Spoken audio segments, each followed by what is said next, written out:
నమస్తే. తెలంగాణ రాష్ట్ర వ్యాప్తంగా ఏం జరుగుతుంది? సమస్యల వలయంతో రాష్ట్రం అంతా అట్టుడికిపోతుంది. నిజమే, మీరున్నది అక్షరాల నిజమే. ఓ పక్కన నిరుద్యోగులు ఉద్యోగాల కోసం ఆందోళన చేస్తే మరో పక్కన వచ్చిన ఉద్యోగాలకు సంబంధించి ట్రైనింగ్ ఎందుకు పంపించడం లేదంటూ కూడా ఆందోళన చేస్తున్నారు పోలీస్ కానిస్టేబుల్కి సంబంధించిన అభ్యర్థులు.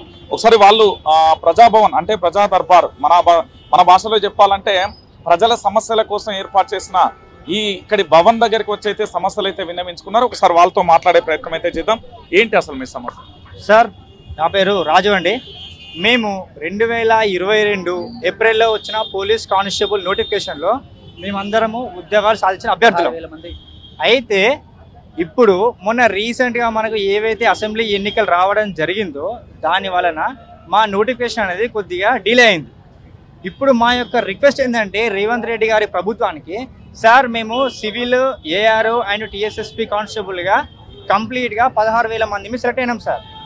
మాకేంటంటే ఇప్పుడు ఏదైతే హైకోర్టు స్టే ఇచ్చి నోటిఫికేషన్ ఆపిందో దానిని ఎటువంటి అడ్డంకులు లేకుండా వాటి మీద ఉన్న అడ్డంకులన్నింటినీ తొలగించి మాకు వెంటనే ట్రైనింగ్ ప్రారంభించాలనేది మా యొక్క అభ్యర్థన.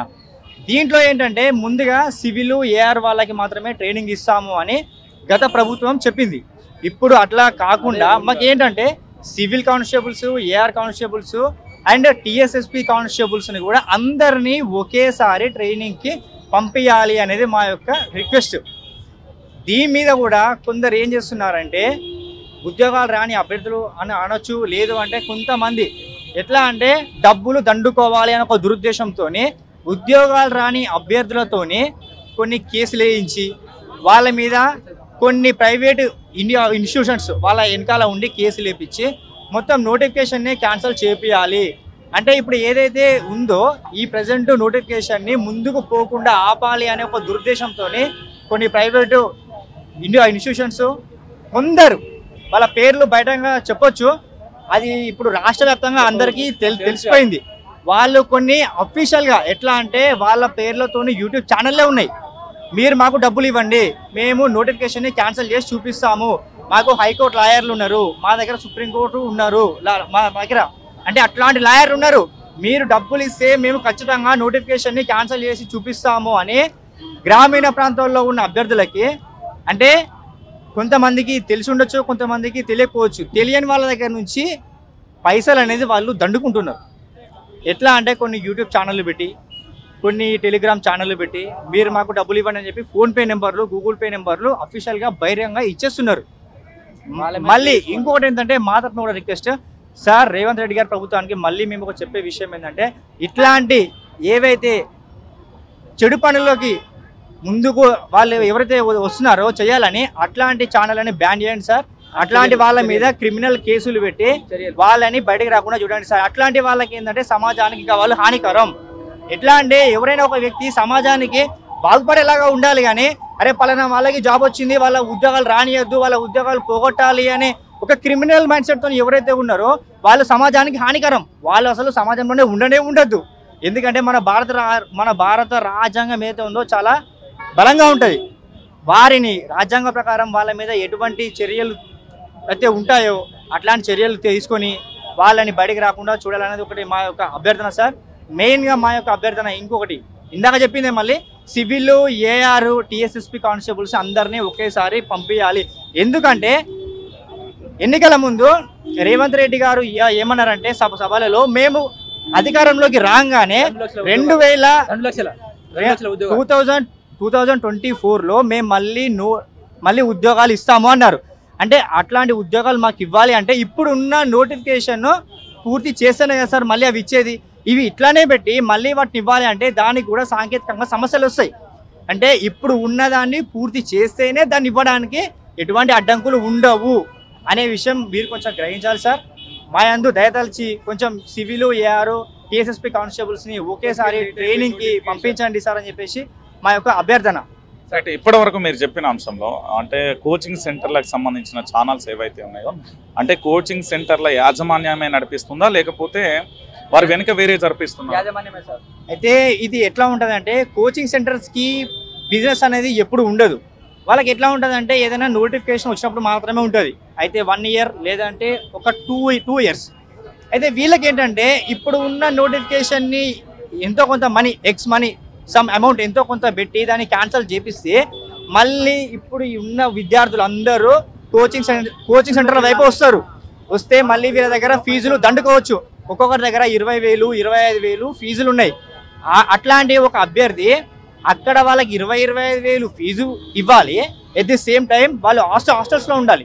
హాస్టల్స్లో ఉంటే ఎంత లేదు అన్న పర్ మంత్ 5,000 ఉంటుంది ఫీజు. లేదు అంటే వాళ్ళు ఒక దగ్గర బయట ఎక్కడైనా ఒక 10 మంది ఒక 5 మంది ఒక దగ్గర ఉండి ఒక రూమ్ తీసుకొని వాళ్ళు ఉండాలంటే కానీ అట్లా చూసినా కానీ ఒక 4,000 వరకు ఒక అభ్యర్థికి వస్తుంది. ఇప్పటికే అట్లాంటి అమౌంట్ మేము చాలా వెచ్చించుకొని ఇన్ని సంవత్సరాలు స్ట్రగుల్ అయ్యి ప్రిలిమ్స్ క్లియర్ చేసి ఈవెంట్స్ క్లియర్ చేసి మెయిన్స్ క్లియర్ చేసి ఉద్యోగాలు సాధించుకున్నాం. ఇప్పుడు ఏంటంటే మాకు నోటికాడికి వచ్చిన మా అన్నాన్ని మాకు దక్కకుండా చేయాలి అని ప్రయత్నిస్తున్నారు. అట్లాంటి వాళ్ళ మీద కూడా సార్ మీరు కొంచెం చర్యలు తీసుకోవాలనేది మా యొక్క అభ్యర్థన సార్. మాకు ఇది మెయిన్గా ఈ నోటిఫికేషన్ మాత్రం ఎటువంటి అడ్డంకులు లేకుండా ముందుకు సాగించాలనేది మా యొక్క విన్నపం సార్. సార్ ఈ నోటిఫికేషన్ కోసం మేము చాలా కష్టపడ్డాం సార్. ఎన్నో రాత్రులు కానీ అన్నం తినకుండా ఇది చేయకుండా మాకు ఆ వసతులు లేకుండా హైదరాబాద్లో రూమ్ తీసుకొని హాస్టల్స్ ఉండి ఇప్పుడు నేను మెహదీపట్నం నుంచి నేను దిల్సుఖ్నగర్ కోచింగ్ వెళ్ళేది సార్. అయితే మార్నింగ్ టిఫిన్ చేయకుండా జస్ట్ కోచింగ్ సెంటర్లో 8 గంటల నుంచి నైట్ 8 గంటల క్లాస్ ఉంటుంది సార్. మార్నింగ్ టిఫిన్ చేయకుండా ఇక్కడ నుంచి వెళ్ళి అక్కడ టిఫిన్ చేయకుండా వెళ్ళి ఆఫ్టర్నూన్ సాయిబాబా టెంపుల్ లేకపోతే 5 రూపీస్ అన్నం పెడితే అక్కడ తిని కోచింగ్ సెంటర్లో కోచింగ్ విన్నది దాఖలా ఉన్నాయి సార్. సో కావున మేము ఈ జాబ్ల కోసం చాలా కష్టపడ్డాం సార్. ప్రిలిమ్స్ మెయిన్స్ ఈవెంట్ కోసం అయితే చాలా కష్టపడ్డాం సార్, చాలా చాలా. అయితే ఇవన్నీ దాటుకొని ఫైనల్ లిస్ట్లో మేము జాబ్ సంపాదించుకుంటే ఇప్పుడు మాకు ఇది అది అని చెప్పి మాకు లేనిపోయిన అడ్డంకులు పెట్టి మాకు చాలా విధంగా మనోభావాలు మా ఫ్యామిలీస్ మేమందరం మనోభావాల పరంగా చాలా బాధపడుతున్నాం సార్. అంటే దీని పరంగా ఏంటంటే ఇప్పుడు దీన్ని రద్దు చేయమని డిమాండ్ చేస్తున్నారా వాళ్ళు, మీరు దాన్ని కొనసాగించమని డిమాండ్? మేము మా ఉద్యోగాలు ఏవైతే వచ్చినాయో ఆ ఉద్యోగాలని సక్రమంగా ఫిలప్ చేయాలి అని మా మనవి సార్. సివిలు ఏఆర్తో పాటు టీఎస్ఎస్పీ కూడా దీనికి పంపించాలని, ఉద్యోగాలను ట్రైనింగ్ పంపించాలని సార్. ఇప్పుడు మాకు మెడికల్ కానీ ఎస్బీ కానీ 70% కంప్లీట్ అయింది సార్. సో ఈ కంప్లీట్ అయిన దానికి ఇంకా నెక్స్ట్ మిగిలి ఉన్న 30% కూడా కంప్లీట్ చేసి మాకు త్వరగా ట్రైనింగ్ పంపాలి. ఇక్కడ తెలంగాణలో ట్రైనింగ్ సెంటర్స్ కొన్ని తక్కువ అయితే ఇంతకుముందు కూడా తక్కువ అయితే అవుట్ ఆఫ్ స్టేట్లో పంపిణీ దాఖలు కూడా ఉన్నాయి. సో మాకు కూడా ఇక్కడ ట్రైనింగ్ సెంటర్స్ లేకపోతే మాకు పక్క రాష్ట్రంలో పంపించినా మేము చేయడానికి రెడీగా ఉన్నాం సార్. రైట్, ఇంకెవరైనా మాట్లాడతారా? రైట్, చూసారు కదా మొత్తానికి పూర్తి స్థాయిలో వీళ్ళైతే ఆందోళన చేస్తున్న పరిస్థితి. మరి ఏం జరుగుతుంది నిరుద్యోగులకు సంబంధించి, వీళ్ళ ఉద్యోగాలు వీళ్ళకి ఇస్తారా లేదా అనేది కూడా మనం వేచి. ప్రజావాణి ప్రోగ్రాంలో శుక్రవారం నాడు ఈరోజు మన రాష్ట్ర ముఖ్యమంత్రి వర్యులు రేవంత్ రెడ్డి గారిని కలవడానికి వచ్చాము. వరంగల్ నుండి పోరాట కమిటీ సభ్యులం మేమందరం. వరంగల్లో 2014 సంవత్సరంలో తీసుకున్నటువంటి మేమంతా పైసలు ఇచ్చినటువంటి మమ్మల్ని మోసం చేసినటువంటి టీఆర్ఎస్ పార్టీలో ఉన్నటువంటి నగర మేయర్ గుండా ప్రకాష్ రావు పైసలు మా దగ్గర కోట్లాది రూపాయలు వసూలు చేసి పేద మధ్య తరగతి కుటుంబాలకు స్వగృహ అనే ఒక సొంత ఇంటి కళ అనే పేపర్ నోటిఫికేషన్ ద్వారా మేము అందరం కూడా 600 కుటుంబాలు పైసలు కడితే 10 సంవత్సరాల నుండి బీఆర్ఎస్ పార్టీల పదవులు అనుభవిస్తూ మాకు న్యాయం జరగకుండా మాకు ఎటు పోయినా కానీ అక్కడ లోకల్ పోలీస్ డిపార్ట్మెంట్ కలిసిన, రెవెన్యూ డిపార్ట్మెంట్ కలిసిన, లోకల్ ఎమ్మెల్యేలను కలిసిన, మినిస్టర్ని కలిసిన, ఎవరిని కలిసినా కానీ మాకు న్యాయం జరగకుండా ఆయన అదే అధికార పార్టీలో ఉన్నాడు. కాబట్టికే ఆయన మీద ఎలాంటి action revenue department, police department ఎవరు కూడా అతని మీద యాక్షన్ తీసుకోలేకపోయినారు. కాబట్టికే ఈరోజు ప్రజావాణి ద్వారా ఇక్కడికి రావడం జరిగింది. కానీ ఈరోజు అసెంబ్లీ సమావేశాలు ఉండుట్లా వారు ఈరోజు లేరని చెప్పి లోపల ఉన్నటువంటి ఆఫీసర్సు ఐపీఎస్ డేవిడ్ సార్ కానీ అక్కడ ఉన్నటువంటి హరిచందన మేడం ఐఏఎస్ గారు కానీ మాకు మీ పిటిషన్, మీ బాధ, మీ కష్టాన్ని ఖచ్చితంగా మేము ముఖ్యమంత్రి దాకా తీసుకెళ్తామని చెప్పి వారం రోజులలో మీకు ఒక కాల్ వస్తుంది, మీకు ఒక మెసేజ్ వస్తుంది. ఖచ్చితంగా మీకు జరిగిన అన్యాయాన్ని పెద్దల దృష్టికి తీసుకెళ్తాము. మీకు అన్యాయాన్ని ఖచ్చితంగా మీకు న్యాయం జరిగే విధంగా మేము ఉంటామని చెప్పి మాకు భరోసా ఇవ్వడం జరిగింది. కాబట్టి మీడియా మిత్రుల ద్వారా రాష్ట్రంలో ఉన్న, దేశంలో ఉన్న తెలంగాణ బిడ్డలకు మెయిన్గా చెప్తున్న ఆర్యవైశ్యులకు, మన ఆర్యవైశ్య కుల పెద్ద అని చెప్పుకునే ప్రతి ఒక్కరు మంచోడు కాదని చెప్పి, మీరు గుడ్డిగా కుల పెద్ద అని చెప్పుకునే ప్రతి ఒక్కరు కూడా మంచోడు అని చెప్పి, మంచోళ్ళు అని చెప్పి వారు అడిగిన విధంగా వారు చెప్పిన విధంగా ఇన్ని వేలు లక్షల కోట్ల రూపాయలు మోసపోవద్దు. ఎవరిని కూడా ఒకటికి 2 సార్లు వాళ్ళను ఆలోచించండి. కుల పెద్ద అని చెప్పుకునే వారిని నిజంగా వీరు కులాల కోసము, పేదోళ్ళ కోసము, ఆర్యవైశ్య పేద కుటుంబాల కోసము గతంలో ఏం చేసిండ్రో అనేది ఒకసారి చూసినాకనే మళ్ళా నమ్మండి తప్ప మాలాగా నమ్మి మోసపోకూడదని చెప్పి వరంగల్ నుండి ఆర్యవైశ్య పేద మధ్య తరగతి కుటుంబాలం ఈరోజు ఉదయం 9 గంటల నుండి ఇక్కడ మనము సీఎం క్యాంప్ ఆఫీస్లో ఉండడం జరిగింది. మీడియా మిత్రుల ద్వారా మరొకసారి ఆర్యవైశ్య ముద్దు బిడ్డలకు తెలియజేస్తున్నా, మోసపోకండి. బయటోడు మోసం చేసుడు కాదు, మన కులపోడు మనోడే మనల్ని మోసం చేస్తున్నారు. కాబట్టి మీరు కూడా ఆలోచించాలి, మాలాగా మీరు మోసపోవద్దని చెప్పి మీకు తెలియజేస్తున్నా. Thank you. కొల్లకమరలో మీ శ్రీకాంతాచారి కులానికి చెందిన వాళ్ళం. మాది జఫర్గడ్డ మండలం ఉప్పుగల్ గ్రామం, జనగాం జిల్లా. దానిలో మేము కిరాణా షాప్ పెట్టుకుని బతుకుతాం. ఫస్ట్ ఎయిడ్ ఆర్ఎంపీ డాక్టర్లు కమ్మరి పని చేస్తాం. మా చిన్న కొడుకు హోటల్ టీవీ పెట్టుకొని బతుకుతాడు. ముదిరాజు కులానికి చెందిన వాళ్ళు వాళ్ళ అక్క దుకాణం మా ఇంటి ముందు ఉన్నది. ఏట యాగయ్య, ఏట శ్రవణ్, ఏట గోవిందు సింగరేణి ఎంప్లాయీలు వాళ్ళు. ఉదరియంటే కూడా ఆయన ఒక్క పొట్టాలు, బిస్కెట్లు, కిరాణా సామాన్లు ఉదరించినా సుధా 500 ఉంటున్నది అన్నాడు. తర్వాత ఇచ్చుపోవని అన్నాం. అన్నాక వాళ్ళ అక్క దుకాణం కాడికి పోయి వచ్చి రాముని పండుగ రోజు, శ్రీరామనవమి రోజు రాత్రి 9:30కు వచ్చి 15 మందిని పిలిపించి డబ్బాలు కిందేసి మా భార్యను కొట్టి మా మీద రౌతులు బండలు ఎత్తేసిండ్రు. కిరాణా షాప్ మీద దాడి చేపిస్తే బండరు 2 కోళ్ళు చనిపోయినాయి. మా భార్యకు కాలు ఇరిగి ప్యాచ్ అయితే ఎంజాం పోయినాం. మేము ముగ్గురం, మా కొడుకులు మేము పారిపోయిన లైట్లు వేసుకొని తిరిగి చూసిండ్రు. మమ్మల్ని చంపుదామని ప్రయత్నం చేసిండ్రు. ఉప్పుగల్ గ్రామంలో మాజీ నక్సలైట్ అయోధ్య ఉన్నాడు. 5 కేసులు ఉన్నాయి. ఆయనకు జైలుకు పోయి వచ్చిండు. వాళ్ళ భార్య సర్పంచ్ అయితే ఈయన సర్పంచ్గా చెలామేన్ అవుతాడు. చెలామేన్ అయ్యి 17 మంది దగ్గర 25,000 చొప్పున వసూలు చేసి జబర్గడ్డ పనిచేసే ఎస్ఐ మాధవ్ గౌడ్ 4 లక్షలు వసూలు చేసిండు. ఈ అయోధ్య ఉన్న ఆయన 2 లక్షలు ఉంచుకున్నారు. ఆయనకి ఇవ్వద్దని అన్నాడు. ఎస్ఐ మాధవ్ గౌడ పైసలే కేసులే అన్నాడు. అని ఉండు అని చెప్తే మేము 6 రోజులు ఉన్నాక మళ్ళీ తిరిగి దాడి చేయించిండు. 3 సార్లు దాడి చేయించిండు కాదపడ అయోధ్య. ఈ టీఆర్ఎస్ గుండాలు మా కిరాణం పైన దాడి చేసిన వాళ్ళ మీద వాళ్ళ తరపున ఉన్నాడు. నేను చూసుకుంటామని నాకు రాజయ్య డాక్టర్ ఉన్నాడు, కడియం శ్రీగారు ఉన్నాడు, పోలీసు సిఐ ఎస్ఐ ఉన్నాడు. మీకు ఏం కాదని చెప్పి దాడి చేపిస్తే ఆ ప్రభుత్వం ఉన్న వాళ్ళు మేము ప్రాణభయంతో మా ఊరిడిచి హైదరాబాద్ ఉంటాను సంవత్సరం నుంచి.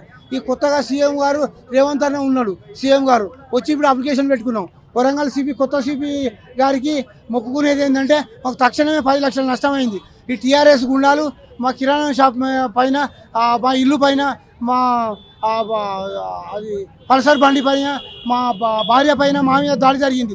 ఈ దాడి మీద చట్టపరంగా చర్య తీసుకోవాలి వరంగల్ సిపి గారు తక్షణమే.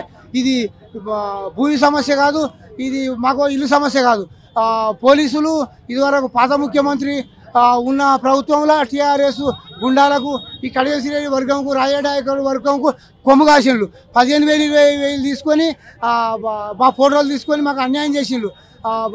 సిఐ వర్ధనపేట సిఐను, జబర్గడ్డ ఎస్ఐ మాధవ్ గౌడ్ ఎస్ఐ మీకు న్యాయం చేపిస్తారని అన్యాయం చేసి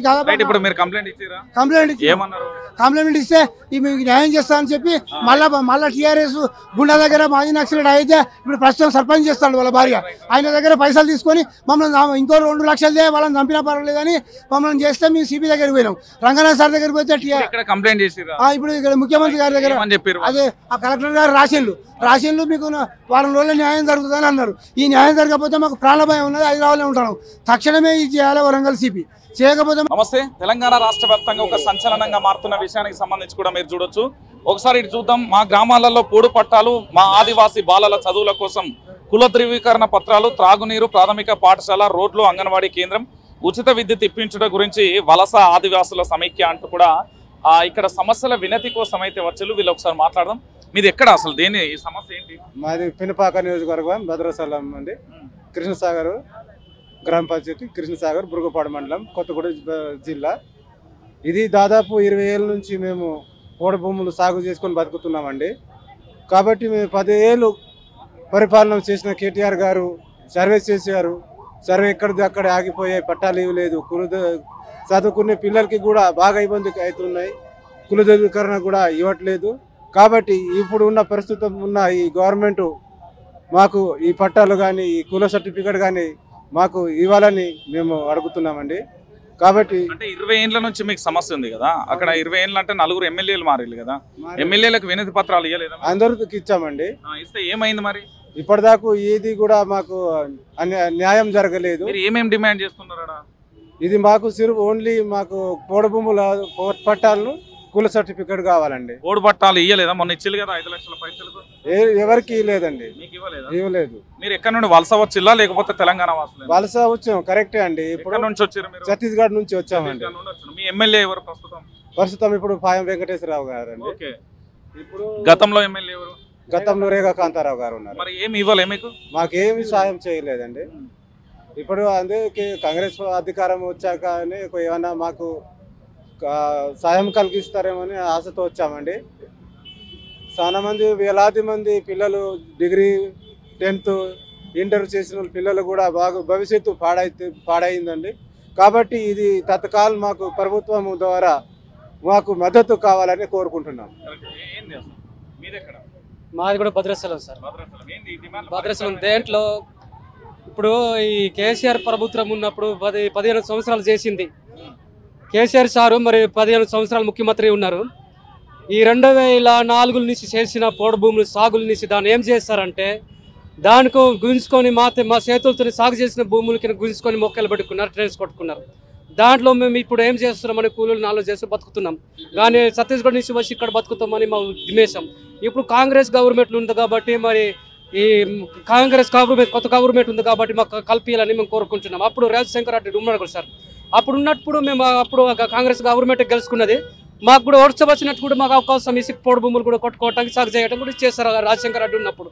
ఇప్పుడు కూడా కాంగ్రెస్ వచ్చారు కదా, కాంగ్రెస్ పార్టీ వచ్చింది, గవర్నమెంట్ వచ్చేసింది కదా, దాన్ని కూడా మనం ప్రయత్నం చేద్దామని వస్తాం సార్. అక్కడ భద్రాచలం నుంచి హైదరాబాద్ పట్టణంలో కూడా రావడానికి జరిగింది.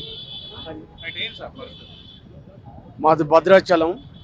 వలస ఆదివాసులు 2005 కన్నా ముందే పోడు భూములు సాగులో ఉన్నారు. దాదాపు వీళ్ళు వచ్చి 30 సంవత్సరాలు ఆ ప్రాంతంలో వాళ్ళు పోడుగొట్టుకొని జీవిస్తున్నారు.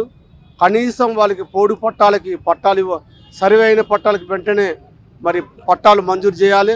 అదేవిధంగా వాళ్ళు ఛత్తీస్గఢ్ రాష్ట్రం నుంచి వచ్చి ఉన్నారు కాబట్టి వాళ్ళ కులం సర్టిఫికేట్ ఎస్టీగా గుర్తించవలసిన బాధ్యత కూడా మరి కేంద్ర రాష్ట్ర ప్రభుత్వాల మీద ఉందని కూడా మేము డిమాండ్ చేస్తున్నాం.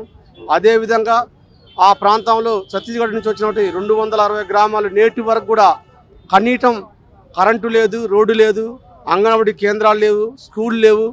మరి వాళ్ళ పిల్లలకి చాలా మరి చదువుకొని ఇంటర్మీడియట్ డిగ్రీ దాకా చదువుకొని కులం సర్టిఫికేట్ లేకపోవటం పై చదువులు చదవలేకపోతారు. వాళ్ళ పరిస్థితి చాలా దారుణంగా ఉంది. మరి కేంద్ర రాష్ట్ర ప్రభుత్వాలు ఇప్పటికైనా గుర్తించి వాళ్ళకి వెంటనే వాళ్ళకి పోడు పట్టాలు ఇచ్చి కులం సర్టిఫికేట్ ఇచ్చి ఆదుకోవాలని కూడా మేము డిమాండ్ చేస్తున్నాం. ఏంటి ఫ్లెక్స్ ఎందుకు పట్టుకున్నావు? ఇది చెప్పు. మా పోడు భూముల పట్ల మాకు స్కూలు, మాకు రోడ్లు, కరెంటు రావాలని మేము ఈ ఫ్లెక్స్. నువ్వు ఏం చదువుకున్నావు? ఏమైనా చదువుకున్నాను. 6th వరకు చదువుకున్నావు. ఇప్పుడు ఏం చేసుకుంటావు నువ్వు? మామూలుగా వ్యవసాయం పని. వ్యవసాయం చేస్తావు.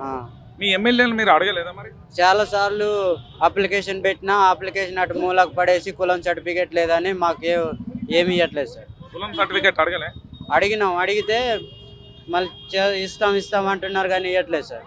ఇప్పుడు మీది తెలంగాణనా ఛత్తీస్గఢ్? తెలంగాణ. ఇప్పుడు తెలంగాణ. మరి ఎందుకు ఇవ్వట్లేదు అని అధికారులను అడిగారా? అడిగినాం, ఎమ్మెల్యేని అడిగినాం, అధికారిని అడిగినాం కానీ ఇవ్వట్లే. అప్లికేషన్ చాలా సార్లు అప్లికేషన్ ఫాములు పంపించినాం కానీ ఇవ్వట్లేదు కులం సర్టిఫికేట్. ఏంది పరిస్థితి? ఏంది నమస్తే పరిష్కారం కాదా సార్? నమస్తే సార్, మాది భద్రాద్రి కొత్తగూడెం జిల్లా పినపాక నియోజకవర్గం కృష్ణాగ్రం సార్. మాది ముఖ్యంగా మేము 30-40 సంవత్సరాల నుంచి పోడు సాగు చేసుకొని బతుకుతున్నాం సార్. ఈ కేసీఆర్ పరిపాలన 10 సంవత్సరాలు అయింది కానీ పోడు పట్టాలు ఇస్తామని సర్వే చేశారు. సర్వే చేసి కూడా వలస వచ్చిన వాళ్ళని వాళ్ళు ఎస్టీలు కాదని అట్లా చెప్పి అడ్డం పెట్టి మాకు పోడు భూములు పట్టాలు ఇవ్వకోకుండా ఆపారు. ఆ పోడు కులాన్ సర్టిఫికేట్ ఇచ్చి పోడు భూమి పట్టాలు ఇస్తుంది కాంగ్రెస్ గవర్నమెంట్ వచ్చి అని అట్లా నమ్మి వచ్చినాం సార్. ప్రజాభవన్ దగ్గర కలిసి ముఖ్యమంత్రిని కలుద్దామని వచ్చినాం, ఆయన రాలేదు. మీరు ఎంతమంది వచ్చారు ఇక్కడికి? ఎంతమంది వచ్చారు? భద్రాచలం ఉంది. భద్రాచలం మాకు పొడి భూమి పట్టాలి ఇవ్వాలి సార్.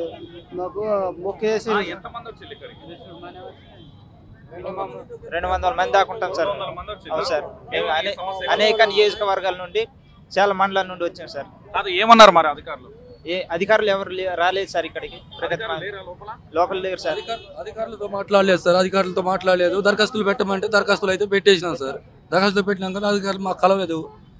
ఇప్పటికైనా సరే మాకు కొంచెం మా సమస్యల్ని పరిష్కరిస్తుందని ఈ కాంగ్రెస్ ప్రభుత్వం పరిష్కరిస్తుందని చెప్పేసి కోరుతున్నాం సార్.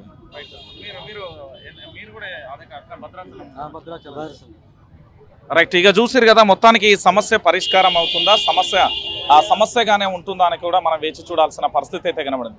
మొత్తానికి ఆదివాసీల సమస్య ఇంకా అటకెక్కిన పరిస్థితి, ఆ సమస్య పరిష్కారం కాని పరిస్థితి అయితే కనబడుతుంది. తెలంగాణలో సమస్యలు ఎట్లా పేరుకుపోయినాయో ఈ ప్రజా దర్బార్ను చూస్తే మీకు అర్థమవుతుంది. నమస్తే. తెలంగాణ రాష్ట్ర రాజకీయాలలో ప్రజలలో ఏ విధంగా మార్పు వస్తుంది, యువతలో ఎలాంటి మార్పు వస్తుందంటే ఇగో వీళ్ళిద్దరే నిదర్శనం. పూర్తి స్థాయిలో కూడా ఒకసారి వీళ్ళిద్దరిని చూడండి. వీళ్ళిద్దరితో మాట్లాడించే ప్రయత్నం అయితే చేస్తా.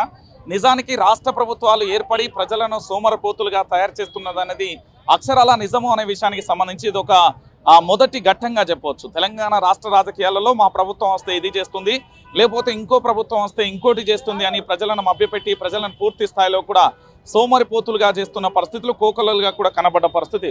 ఒకసారి చూడండి.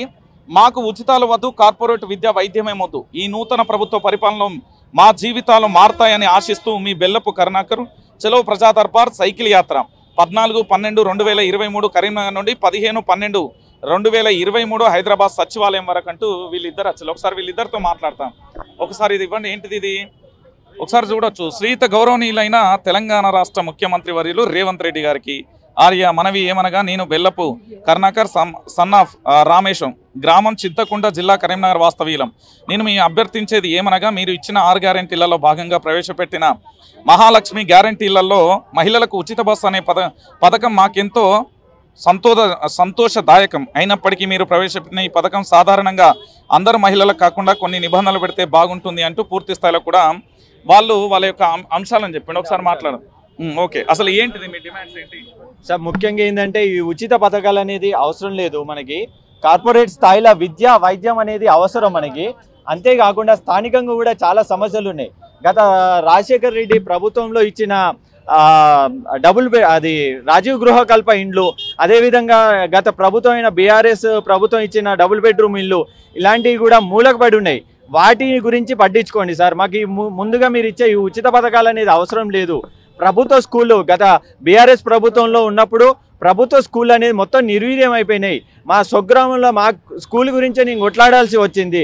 అంటే అక్కడ ఉన్న స్కూళ్ళలో కనీస వసతులు అనేది లేవు, భవన నిర్మాణాలు అనేది సరిగా లేవు, 1:30 నిష్పత్తిలో ఉపాధ్యాయులు అనేది కూడా లేరు అనేది ప్రభుత్వం దృష్టికి తీసుకురావడం కోసం నేను ఈరోజు కరీంనగర్ నుండి సచివాలయం దాకా సైకిల్ యాత్ర చేసినాను.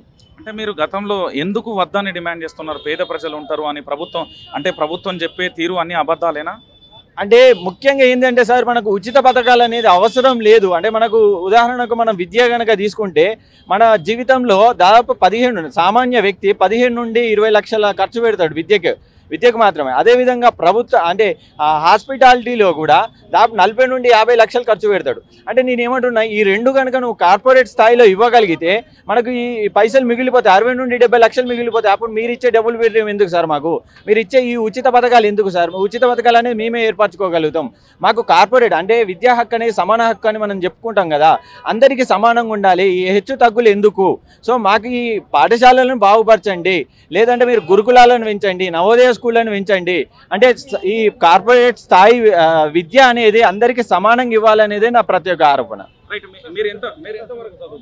Degree completed, BSc MPC. Photography చేస్తున్నా. కరీంనగర్ చింతకుంట. ఎందుకు వచ్చింది ఈ ఆలోచన ఉచితాలు వద్దని? అంటే ఇది ఇప్పుడు కాదు సార్. నేను గవర్నమెంట్ స్కూల్లో చదువుకున్నా, మా పిల్లలు కూడా అదే గవర్నమెంట్ స్కూల్లో చేసిన. నేను గవర్నమెంట్ స్కూల్లో ఉన్నప్పుడు నేను అక్కడ ఉన్న పరిస్థితులు చూసిన. కనీసం ఆడపిల్లలకి టాయిలెట్స్ పోసే వసతులు కూడా లేవు. అది కాదు, కాంపౌండ్ వాల్ లేదు అక్కడ ఉన్న. అంటే ఇప్పుడు ప్రైమరీ స్కూల్ ఏంటంటే ఆయాలు అవసరం ఉంటుంది, ఆయాలు అనేది సరిగా లేకపోవడం, ఆ ఆయాల కోసం కొట్లాడడం. మేము మన ఊరు మనబడి కింద కొన్ని పాఠశాలలనే ఎంచుకున్నారు, ఇప్పటికి కూడా మన ఊరు మనబడి కింద నిధులు కూడా రాలేదు. అది ఎంత ఘోరం సార్. అక్కడ చాలా పాఠశాలలు సార్. కరీంనగర్ గంజీ స్కూల్ అనేది చాలా పురాతన 100 సంవత్సరాల చరిత్ర కలిగిన స్కూలు. ఇప్పుడు మీరు వెళ్ళి చూస్తే కూలిపోయే పరిస్థితులు ఉంది. నిజాం కాలంలో కట్టిన ఉస్మాన్పుర స్కూలు, దాని పరిస్థితి అయితే చెప్పనవసరం లేదు. కలెక్టర్లకు విన్నపించారు, చాలామంది ఎమ్మెల్యేలకు విన్నపించారు, అయినా ఎవరు పట్టించుకుంటలేరు. అంటే వీటి గురించి ఎవరు పట్టించుకుంటారు? మనకు కదా విద్య అవసరం, మనకు కోసం కదా. అందుకోసమే నేను దీని మీద ఈ ఉద్యమం చేయాల్సి వచ్చింది. నేనైతే నిజంగా చెప్తున్నా, మా వైఆర్ టీవీ నుండి నాకు అభినందనలు చెప్తాను. ఎందుకు అంటే ఇలాంటిది కావాలి, ఉచితాలు వద్దురా నాయన. నిజంగా ప్రతి ఒక్కరూ ఆర్థిక స్వావలంబనతో వాళ్ళ ఎదుగుదల అనేది అవసరం. ఉచితాలతోనే సోమరిపోతులను చేసి వాళ్ళ జీవితాలను ఆగం చేస్తాడు తప్ప ఏమీ లేదు. మీ పేరేం పేరు? సుమన్. మీరిద్దరు స్నేహితులా? స్నేహితులు, ఫోటోగ్రాఫర్స్. మీరేం చదువుకున్నారు? Degree completed. డిగ్రీ ఏం సబ్జెక్టు? మ్యాథ్స్. మరి ఎందుకు ఇలాంటి ఆలోచన వచ్చింది మీకు? అంటే ఉచితాలతోటి ఒరిగేదేం లేదు, అందరూ సోమరితనం చేస్తారు అందరినీ. సో విద్య అనేది ఇంపార్టెంట్. అందరికీ ఉచితంగా విద్య ఇచ్చినా పర్లేదు, కానీ విద్య నేర్చుకుంటే చాలా మేధస్సు వస్తుంది, తెలివితేటలు వస్తాయి. అలాంటి కారణంతో మేము ఈ ప్రభుత్వాన్ని అడగడానికి వచ్చేసాం. మీ ఎమ్మెల్యేలకు సంబంధించి మీ నియోజకవర్గంలో ఇట్లనే కొట్లాడినా?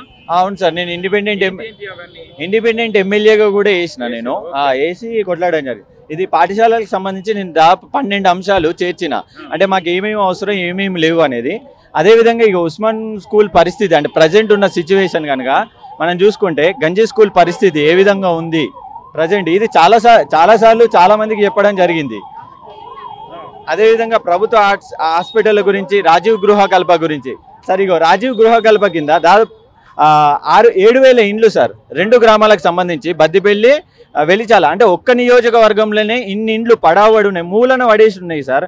16 సంవత్సరాలుగా మూలకు పడేసి ఉన్నాయి, వీటిని ఎవరు పట్టించుకుంటలేరు సార్. అదేవిధంగా ఇగో మొన్న బీఆర్ఎస్ ప్రభుత్వంలో కట్టించిన డబుల్ బెడ్రూమ్ ఇల్లు ఆర్టీసీ కాలనీలా 200 ఇండ్లు సార్. దాదాపు ఒక్కదానికి 20 లక్షలు వేసుకున్న 4 కోట్లు. ఎవరు సార్ ఇవన్నీ భరించేది? సో వీటిని పట్టించుకోండి, వీటిని అర్హులైన పేదలకు ఇప్పించండి. అదేవిధంగా విలేకరులకు కేటాయించిన అక్కడ ప్రభుత్వ స్థలంలో చాలామంది భూ ఆక్రమణలు చేశారు, వాటి గురించి కూడా నేను కంప్లైంట్ రేజ్ చేసిన. ఇవన్నీ ఓన్లీ నా గురించి, అంటే వీటి గురించే కాదు, గ్రానైట్ ఫ్యాక్టరీలు సార్. దాదాపు రాములపల్లె నుండి కాజీపూర్ వరకు గ్రానైట్ ఫ్యాక్టరీలు చాలా ఉన్నాయి. అక్కడ వాటి నుండి వచ్చే దుమ్ము వలన అక్కడ ప్రజల ఆరోగ్య పరిస్థితి దెబ్బతింటుంది. నేను ఇది చాలా న్యూస్ ఛానళ్ళకి చెప్పిన, చాలా వరకు రిక్వెస్ట్ చేసిన, మొన్న ఇండిపెండెంట్గా కొట్లాడినప్పుడు కూడా చెప్పిన, కానీ ఎవరు పట్టించుకోలే. వాటి గురించి కూడా చూడండి. ఇది ఓన్లీ నా నియోజకవర్గమే కాదు, ఇలాంటి సమస్యలు ఏ నియోజకవర్గంలో ఉన్నా మీరు దయచేసి మీరు చొరవ తీసుకొని వీటిని ముందు పరిశీలించగలరు. మాకు ఉచితాల కన్నా ముందు మా స్థానిక సమస్యల మీద మీరు దృష్టి నిలపాలి అనేది మా ప్రత్యేక ఆరోపణ. ఇప్పుడు ఇచ్చిన కంప్లైంట్ ఇచ్చిన, యాక్చువల్లీ ఏంటంటే అక్కడ జనరల్గా తీసుకున్నారు. సో దానికోసం నేను ఏం చేస్తున్నా అంటే ఇప్పుడు మళ్ళీ సచివాలయం దగ్గరికి కూడా వెళ్దాం అనుకుంటా. సచివాలయం దగ్గరికి వెళ్ళి అక్కడ రేవంత్ రెడ్డి గారిని కానీ లేదంటే ఏదైనా మంత్రి గారిని కానీ కలవడానికి ట్రై చేస్తా. మీరు తీసుకున్నారు సార్, నెంబర్ తీసుకున్నారు, ఇది ఖచ్చితంగా చూస్తాం. మీకు ఒక ఫోన్ కాల్ వస్తుంది, మీకు ఒక మెసేజ్ వస్తుంది, మేము దీన్ని ఫార్వర్డ్ చేస్తామని చెప్పి. ఎప్పుడు బయలుదేరి సైకిల్? నిన్న 14వ తారీఖు ఉదయం 10 గంటలకు బయలుదేరిన సార్. ఒక రోజు మొత్తం షామీర్పేట దగ్గర మా ఫ్రెండ్ రూమ్ ఉండే, అక్కడ స్టే చేసినాం. మీ ఇద్దరికైతే నా తరఫున ఇద్దరికి అభినందనలు, congratulation, wish all the best. ఎందుకు అంటే పూర్తి స్థాయిలో కూడా తెలంగాణ రాష్ట్ర వ్యాప్తంగా కూడా వీళ్ళ పోరాట పటిమ అనేది చాలా అద్భుతంగా ఉంటుంది. ఎందుకంటే ఒకసారి చూడండి మిత్రులారా ఒకసారి ఆలోచించు. మాకు ఉచితాలు వద్దు అంటూ ప్రైవేటు విద్యా వైద్యం అనేది చాలా అవసరం అనేది. సో మొత్తానికి తెలంగాణ రాష్ట్ర వ్యాప్తంగా ఇలాంటి యువత చాలా అవసరం. ఉచితాలతోని తెలంగాణ ప్రజల్ని పూర్తి స్థాయిలో మభ్యపెట్టే ప్రయత్నం అయితే చేస్తూ ఉన్నారు. సో అవన్నీ వద్దు, పూర్తిగా కూడా వీళ్ళ సమస్యలను పరిష్కరించాలని యువత చేసే ఈ పోరాటానికి మనం కూడా మద్దతు పలుకుదాం. వీళ్ళకు కూడా wish all the best and good luck. నమస్తే తెలంగాణ ప్రజలారా, చూసారు కదా ప్రగతి భవన్, తెలంగాణ రాష్ట్ర ముఖ్యమంత్రి కల్వకుంట్ల చంద్రశేఖరరావు గారు ఉన్న ఈ ప్రగతి భవన్ కాస్త ఇప్పుడు ఏమైంది అంటే ప్రజా దర్బార్గా మారిపోయింది. ప్రజా దర్బార్గా మారడానికి కారణం ఏంటి? తెలంగాణ రాష్ట్ర రాజకీయాలలో అనేక సమస్యలు ఉన్నాయి అంటూ కూడా వాళ్ళు చెప్పిన పరిస్థితి కనబడింది. అయితే నేను ఒక చిన్న ఉదాహరణ చెప్తున్నా. ఇప్పుడు తెలంగాణలోనున్న ఉమ్మడి 10 జిల్లాలకు సంబంధించి పూర్తి స్థాయిలో ఇక్కడ సమస్యలను స్వీకరించడానికి రాష్ట్రానికి సంబంధించిన అధికార యంత్రాంగం అయితే ఇక్కడ పూర్తి స్థాయిలో ఉన్న పరిస్థితి కనబడుతుంది. కానీ ఇది మరికొన్ని నెలలలో విషవాయువులా మారే ప్రమాదం ఉంటుంది. ఎందుకంటే చిలికి చిలికి గాలివానలా మారుతుంది. ఎందుకంటే రాష్ట్రం నలుమూలల నుండి వచ్చిన ప్రజలందరికీ కూడా కేవలం అధికారులు అప్లికేషన్లు తీసుకోవడం మాత్రమే సరిపోతుంది. కానీ ఆ సమస్య ఎంత మేరకు పరిష్కారం అవుతుంది? ఎమ్మెల్యే దగ్గరికి వెళ్లకుండా నేరుగా ప్రజా దర్బార్కే వస్తున్న పరిస్థితి. ప్రజా దర్బార్కు సంబంధించి ఒక అంశాన్ని పెట్టిలు. ప్రజావాణి ఎవ్రీ ట్యూస్డే టు ఫ్రైడే అంటూ కూడా చెప్పిన పరిస్థితి. Tuesday and Friday అనట. 10 గంటలకు రావాలి, 1 పోవాలి. Application are requested to be ఇక్కడ మొత్తానికి 10 గంటలకు వచ్చి 1 ఉమ్మను. మరి తెలంగాణ రాష్ట్ర వ్యాప్తంగా ఉన్న 4 కోట్ల మంది ప్రజలలో 2 కోట్ల మంది 4 కోట్ల మంది సమస్యలతో ఉన్నారో మనం చూడాల్సిన పరిస్థితి అయితే కనబడుతుంది. అయితే మొత్తానికి రాష్ట్ర రాజకీయాలలో ప్రగతి భవన్ కాస్త ప్రజా దర్బారుగా మారిన తర్వాత ఈ సమస్యలు అటకెక్తాయి.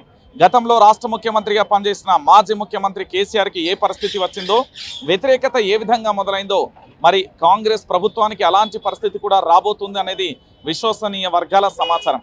ఎందుకంటే ఇక్కడ సమస్యల పరిష్కారం అవుతుందా లేదా, కేవలం అధికారులు తీసుకుని ఆ స్లిప్ను మాత్రమే ఇస్తే అది ఎంత మేరకు అవుతుంది, ఏ మేరకు పూర్తి స్థాయిలో దాని ఫలాలు ఇక్కడి ప్రజలకు అందుతాయి అనేది కూడా మనం కూడా వేచి చూడాలి.